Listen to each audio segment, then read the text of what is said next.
Illum nagħmlu tifkir ta' San Ġwann Diego. Imsejjaħ l-ajkla li jitkellem, l-isem Ġwann Diego huwa għal dejjem marbut mal-Madonna ta' Guadalupe għaliex kienet lilu li deret għall-ewwel darba fl-għoljiet Tajpjak fid-9 ta' Diċembru tal-1531. Il-parti l-aktar famuża l-istorja tiegħu hija konnessjoni mal-festa tal-Madonna ta' Guadalupe fit-12 ta' Diċembru.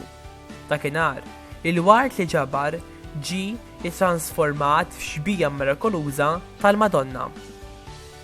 Dak iż-żmien huwa għex qrib is-santwarju ta' Tajpjak u kien iservi bħala katakista li kien jgħallem bil-kelma u speċjalment bl-eżempju. Matul iż-żjara pastorali fl-1990 lejn il-Messiku, il-Papa Ġwann Pawlu II ikkonferma l-kult liturġiku għal onur ta' Ġwann Diego u beatifikah 12 sena wara ipproklamah qaddis.